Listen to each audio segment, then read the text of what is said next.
All right, so this is our course on Moodle. You will need to be able to access Moodle, and if for some reason you've gotten to this point now and you're still not comfortable with Moodle, you'll be comfortable by the end of this course because there's a lot of stuff you have to do on Moodle. If you haven't taken a once-a-week course, it's a very different experience because there's a lot of stuff you're going to have to do on your own. We only meet once a week. I can't cover all the material in the 13 times that we're going to be meeting after today. That's it, 13 times, right? Yeah, I know it's 3 hours each time, but it's not a lot of just quantity. It's not a lot of number of times left. So I'm going to go through everything on here to some extent, but feel free to play with it and make sure you're comfortable with it and do what you need to do. First thing I'm going to do is, and this is new for me, so bear with me, is you will be able to check your attendance. Realize missing one class is the equivalent of missing one entire week of school, right? So don't plan on being absent. I'd rather even have you come for half the class. Like if you have an appointment or you oversleep or you have a car problem, just get here when you can. Don't give up on the whole class because it's like missing a whole week of classes. Jessica. Yes. Hello. Does coming for half the class still count as being... Yes, then I put you under this category, which is late. P is present, L is late, E is excused, I think. I don't know when I would use that. And A is for absent, which I won't really bother putting in. I don't know. Sarah? Hi, Sarah. Hey, Lynn. How are you? I'm good, how are you? Very good. Kai, are you going to talk to me this semester? I'm just tired.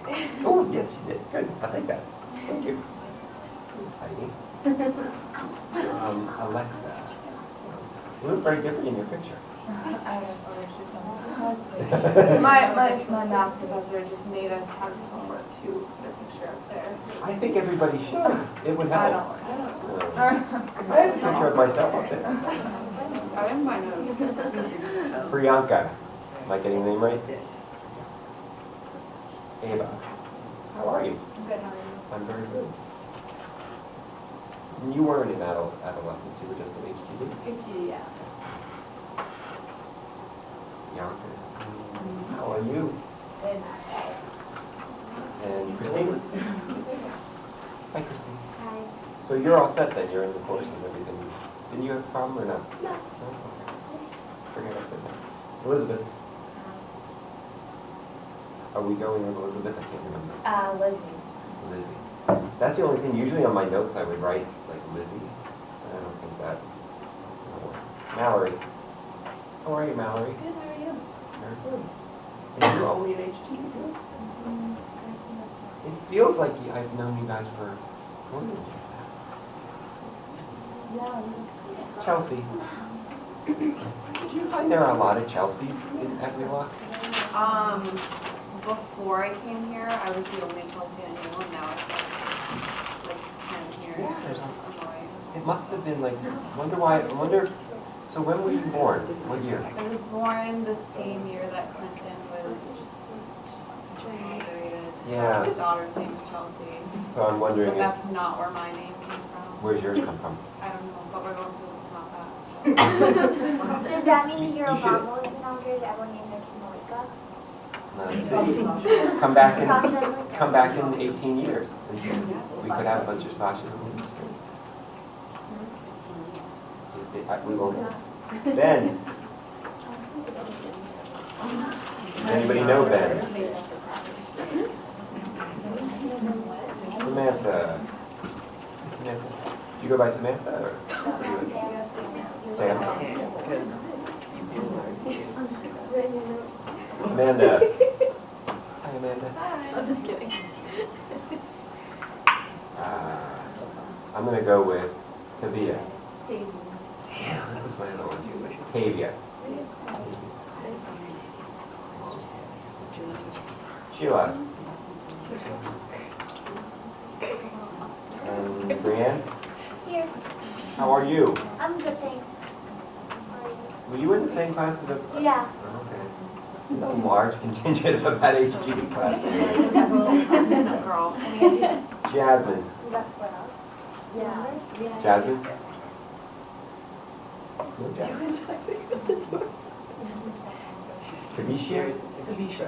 Kavisha. I don't know why I said I tried. I'm sorry. Kavisha. Mary. No Mary? Emily. Christina. And Brianna.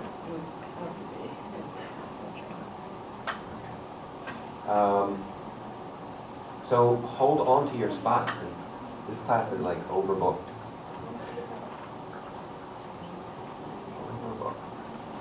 All right, so when you're looking at the course, the two most important things right here and here after the attendance are the syllabus and the assignment packet. We're going to go through those. You'll see this is going to be the topics for next week. This is where you'll find the articles that you're going to be reading, and this is where, by Friday, you will make your first journal entry. So, let's then go and look at what all those assignments are.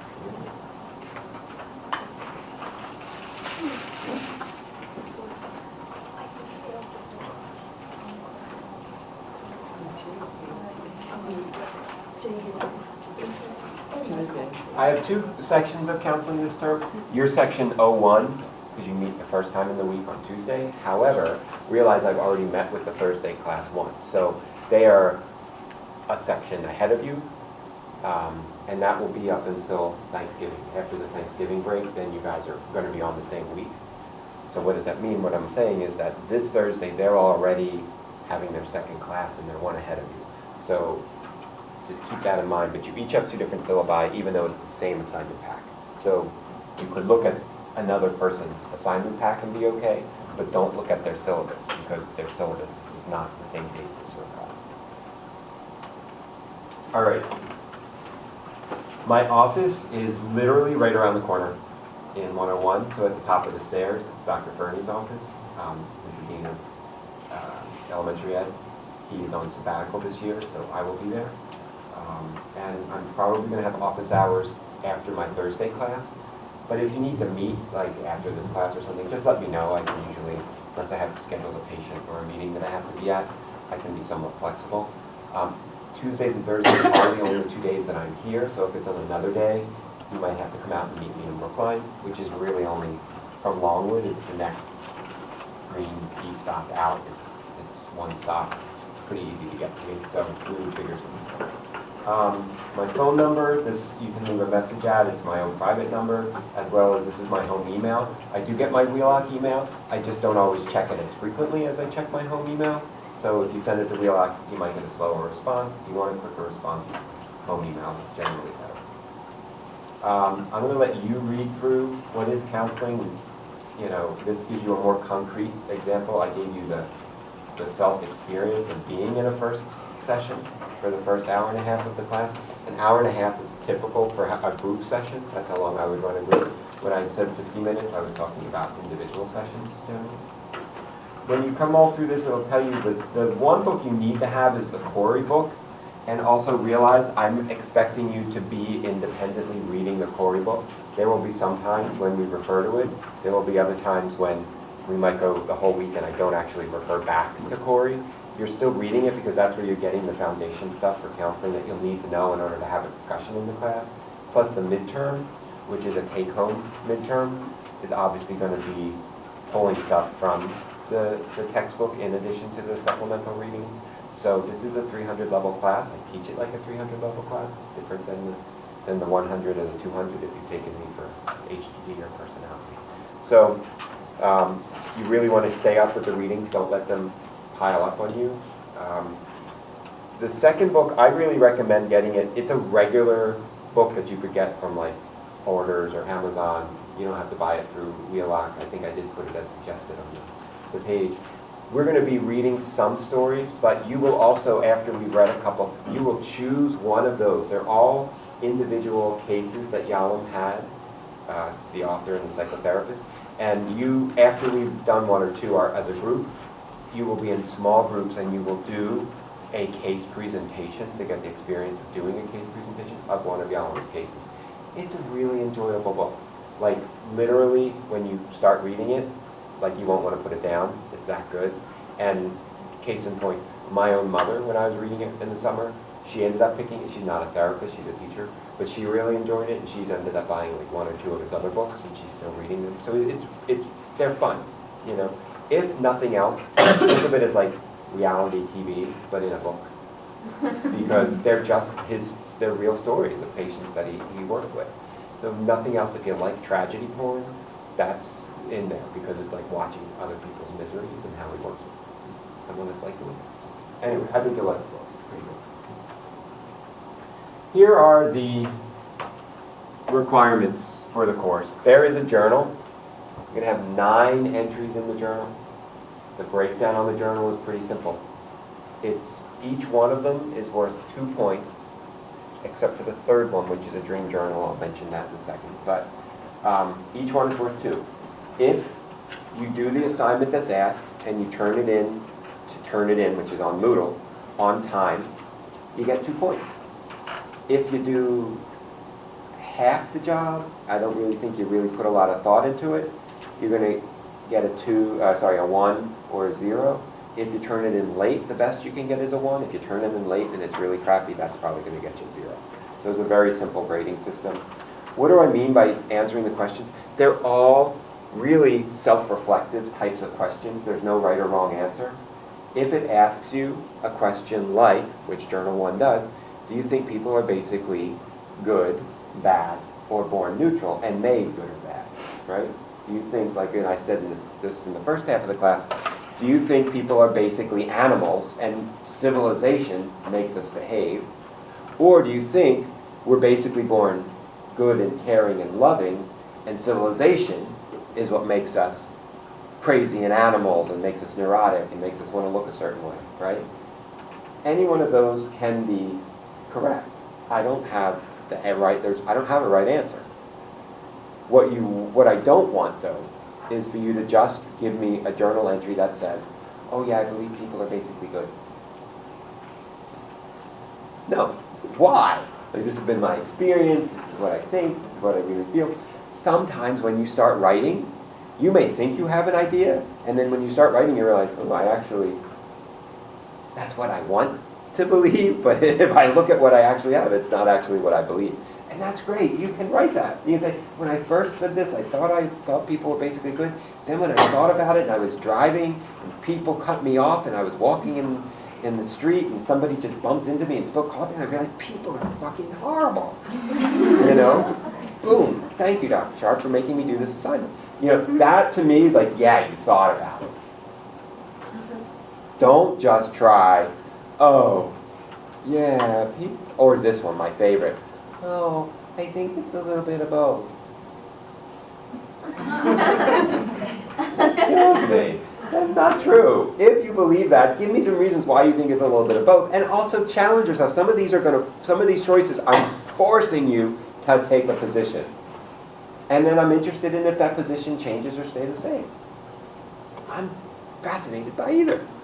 I don't know if you said this already, but how long do you usually like them? It's going to depend. When we get to the assignments, I'll show you. Some of them are longer than others, including, so the dream journal has 2 components.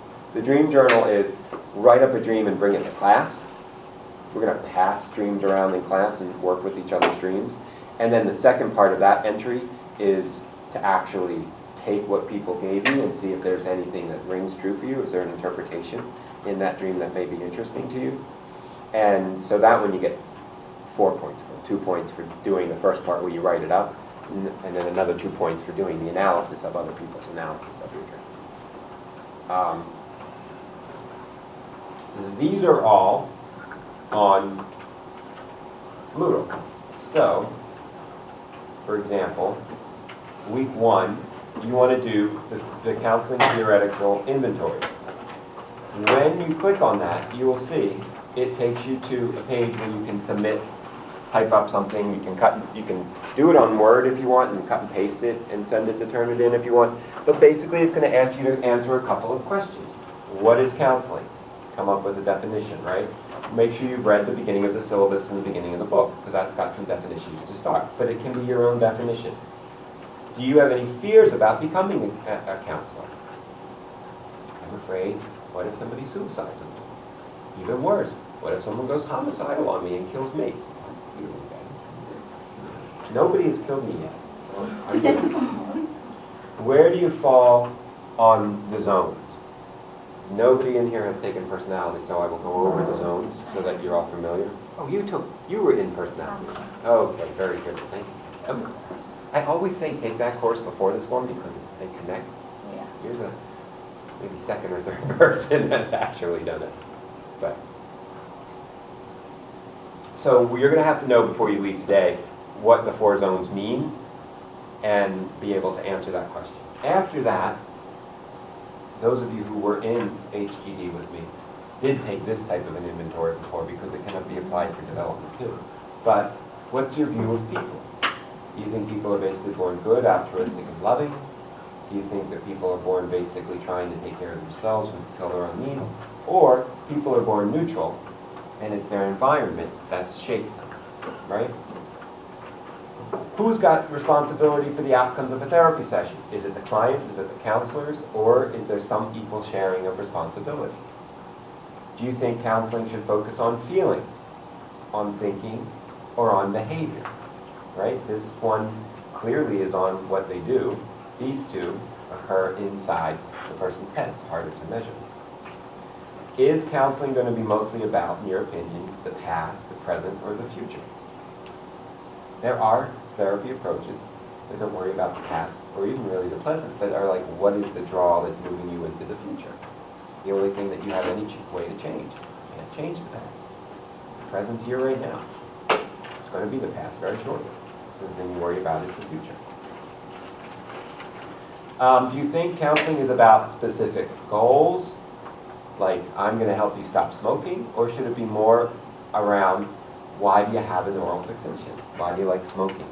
Why do you always find yourself overeating? All these things we consider having to do with the mouth, right? An oral fixation, if you take a broad approach.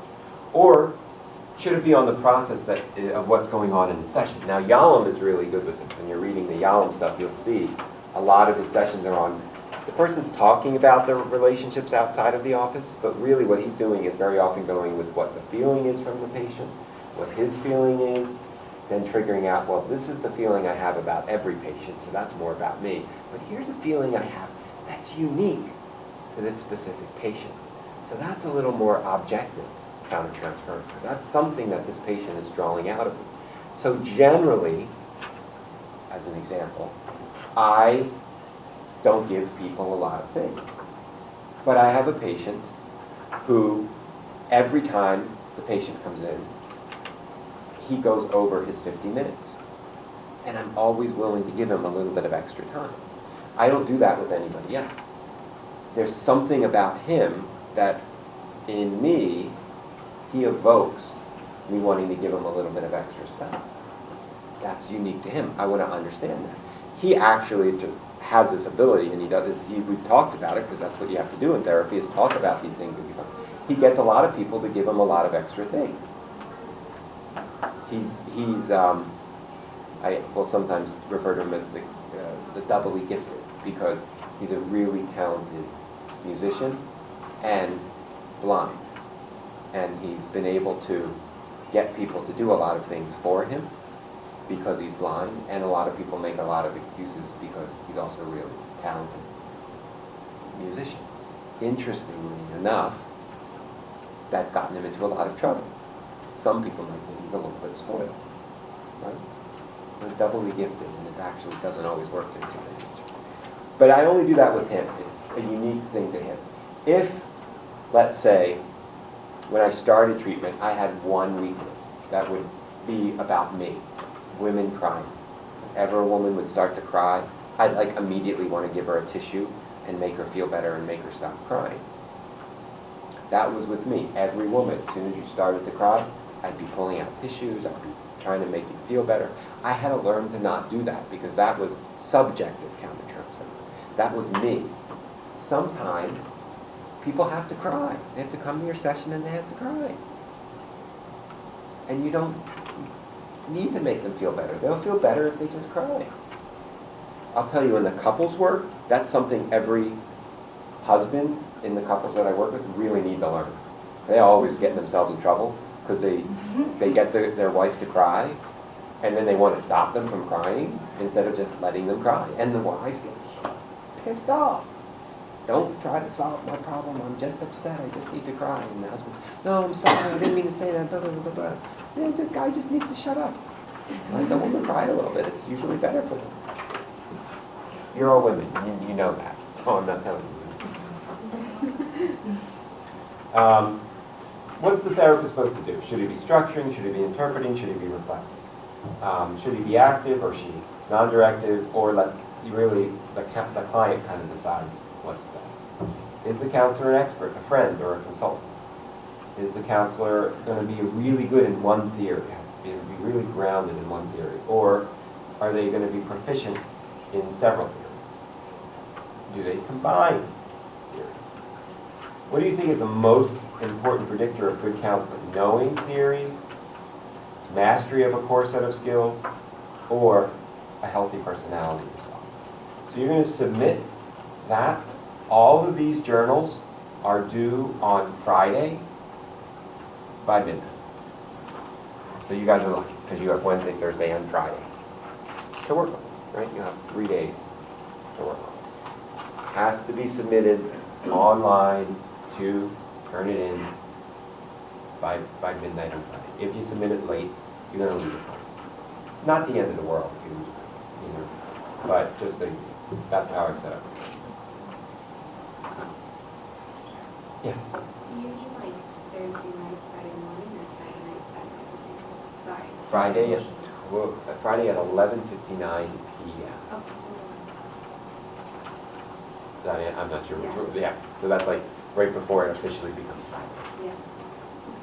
So is each of those sections a separate journal, or did you want like a? Oh, that's all one journal entry. Okay. The And whole. How long are you looking for? So that one's probably going to be a little bit longer. That one I don't think you're really going to be able to answer and think about each of the things in less than 2 or 3 pages. Probably going to be 3 or 4. Some of the others are probably going to be 1 page. It really depends on the question. That's got a lot of components. There is a midterm, there'll be take home. You're going to be doing, for 20% of your final grade, a personal change project. So, as you can guess, I work very psychodynamically. I don't do a lot of behavioral interventions. I want to make sure when you leave the course, you've had a chance to work with a behavioral intervention. The whole point of it is to change something about you.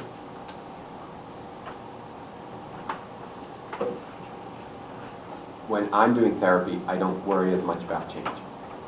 The person comes and decides they want to stay the way that they are, I'm fine with that. Okay, fine, no big deal. But for this project, you're going to have to come up with something that you want to change. Now, what might you want to change? Use this course, if you have not already figured this out, this course could change your life forever. The stuff you learn in here, this could be the most significant, important course ever. Take this opportunity to think about a behavior you would like to change and work on changing it. Maybe you want to stop biting your nails. Maybe you want to start eating healthier. Maybe you want to go to the gym. Maybe you want to drink more water. Maybe you want to stop procrastinating. Maybe you want to do your homework on time. Maybe you'd like to, I don't know, give me some other ideas. Either you or just things that you think people might like to change. Saving money. Stop spending money. Stop speeding. Controlling, like the want to do like OCD things. Yeah. How many times? Now, it might be hard to stop the obsession, but the compulsion to actually doing it. So, you know, if you're the type of person where you always have to run back to check the door is locked, just know that you've locked the door and go and not go back until maybe you want to work on that. Maybe you want to give yourself an hour a day to relax.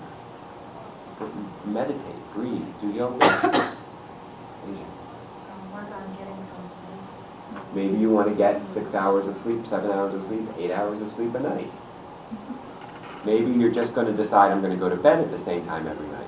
Or you're going to decide I'm going to get up at the same time every day. Both which are what we consider good sleep hygiene, right? Good solid sleeping patterns are really important. Going to bed at all different hours and getting up at all different hours, not really good for your sleep. As she yawns. Is it Christina? No. Sheila. Sheila? By the way, I hope to know your names before the course is over. I'm really bad with names. At one point, my brain I used to be really good. Then at one point, I think I just learned too many names. So I can't learn any new names. Those are really hard for me. So I will probably next week have you do nameplates, because I've got a chance of remembering your name. We can also decide if we want to leave the rows like this or put them in like a semicircle. We can do either. Extroverts like the semicircle because they get to see everybody and engage. Introverts sometimes do better in rows. So we have to figure out what to do, what to talk about it. Oh, isn't this a counseling class where you're going to learn to talk? Isn't that great? God, this class is so life-changing. But anyway, you have to come up with some personal change project. You have to start thinking about it now because there's two parts to this. One is you have to come up with part 1 and 2, which is your proposal and how you're going to do it. And part 2 is going to be your results. And guess what? Doesn't matter if you succeed or not. So let's say you do nail biting and you find that you actually are still biting your nails the same as before. That's fine, just identify why. From a behavioral perspective, why did this fail? Maybe you weren't really using the right reinforcements. I'd prefer people not use punishment, but if you want to use punishment, like some people sometimes do like the rubber band on their arm, and every time they bite their nail, you flick the rubber band. But I'd prefer you try to reinforce a good behavior. I don't want people like abusing themselves, like welts all over their arms. Oh, what's going on? My psychology professor made me beat myself.